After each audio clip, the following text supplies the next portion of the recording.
Hey guys, so I'm gonna cold start the Buell 1125R. This is a 2009 model, and just go over a couple of things. Just got the bike in October. We're January, so I have at least 3 months of riding it. Put about 1,000 to 2,000 miles. Got a very low mileage out here in Florida. Single owner, so got very lucky with it. So the bike is pretty much virgin in the sense that nothing has been done to it. Mods, other than some electrical mods that the previous owner did in order to the lights. He put them individually, and I'll show you what I mean by that.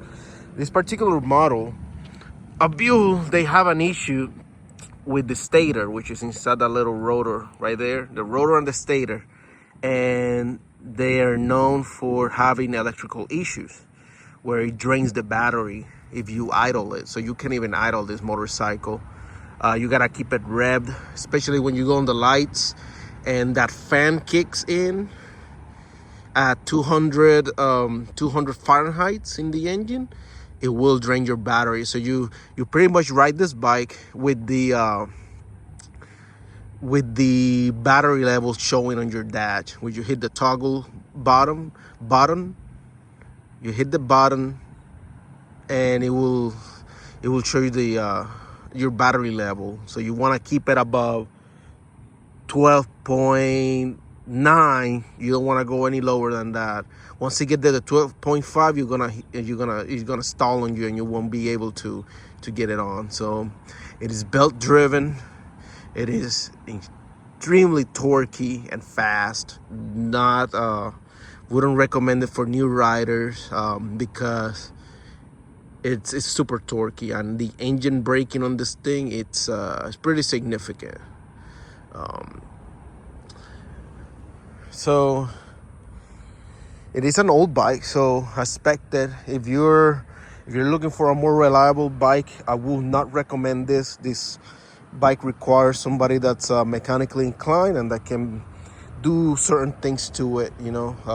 It's gonna be asking for parts, and it's gonna be asking for maintenance, and just the whole fact that the electrical system doesn't work properly, then you just gotta keep in mind that it's just not a bike that you're just gonna throw around. As far as the mods that I did, obviously I got the quad lock here installed. It's, attached to your phone. Pretty nice. Has the anti-vibration. Pretty cool because you don't see the whole thing jiggling. It just stays pretty still.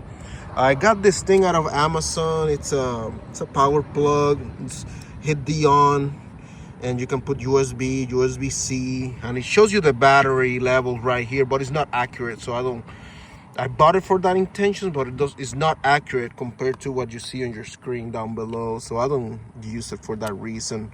I'll just use it for charging my phone. That's about it.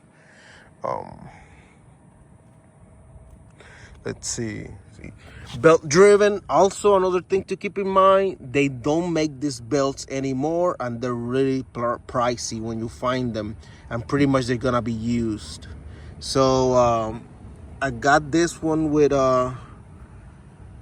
low miles, so I'll ride it until it snaps, and then once it snaps, then I'll get a new one. I'm actively looking for a new one through forums and stuff. There's some pretty good forums out there of passionate people that keep these motorcycles alive. You can go to Facebook and join the Buell's owners group, I believe it's called, and you post stuff, and they'll help you out finding parts and whatnot. Came with the call seat, matching collar. The way this motorcycle was painted, it's interesting. Not sure exactly where what the process is.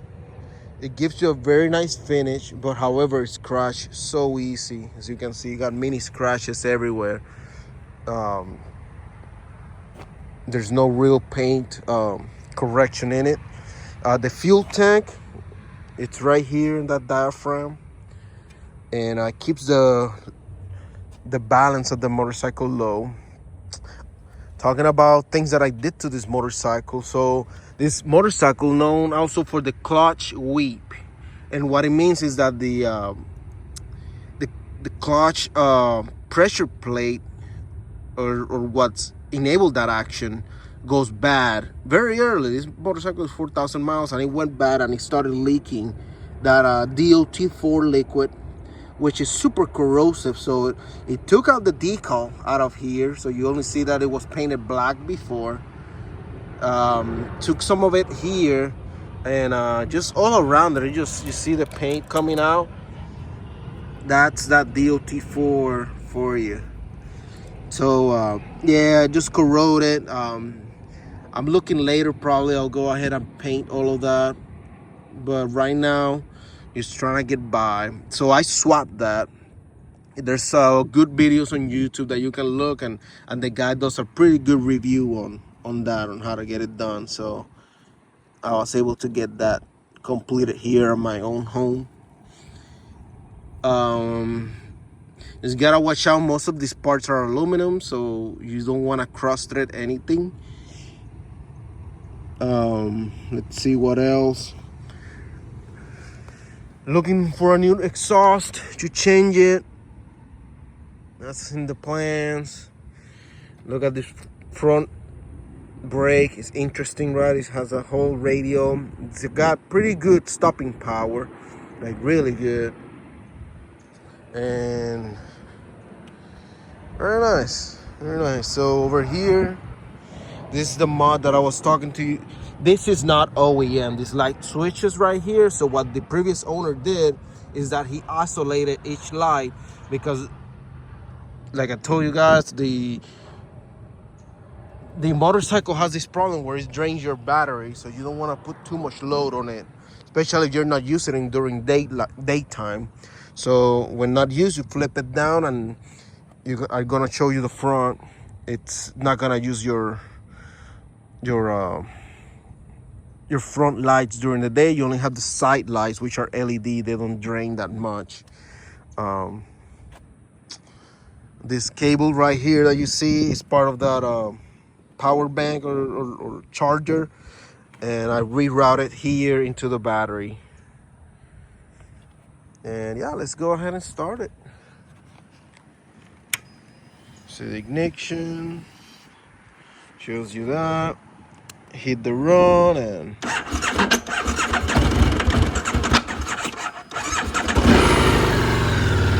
acting up right now in the morning, I guess.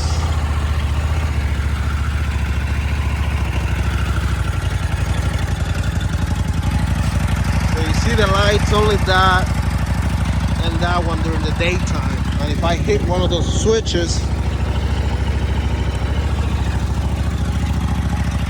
then now you get your full lights. So we're gonna let it warm up. No good to rev it when it shows cold.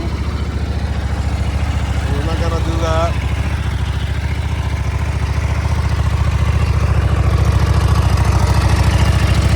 I really don't like the exhaust hitting the caliper. It gets it really dirty, and the back tire too.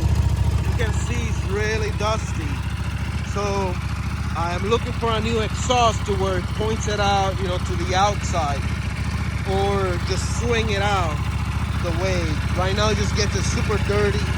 I washed it not long ago, so it's not as dirty before, but you can see that back tire, the back tire is gonna get really dirty.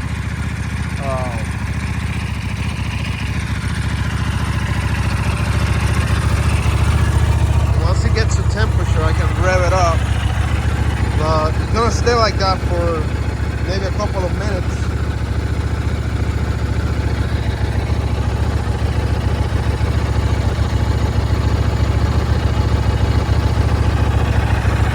It is sort of a heavy bike. However, being that the gas is low, you don't feel that much weight. Like, it feels very nimble. And I'm a short guy, I'm 5'6", short, very small inching, probably like a 30. And I can't flat foot it, but you can put one foot down and you'll be fine.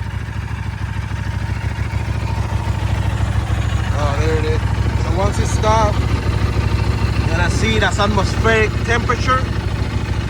You hit the toggle, and right here, that's your battery level. You know, you wanna make sure you ride in this mode and doesn't go below 12.9.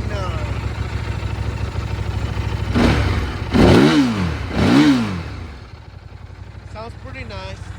Sounds alright. I have a video without the headers. I'll probably clip it in here so you can hear it. But yeah, that's the Buell 1125R.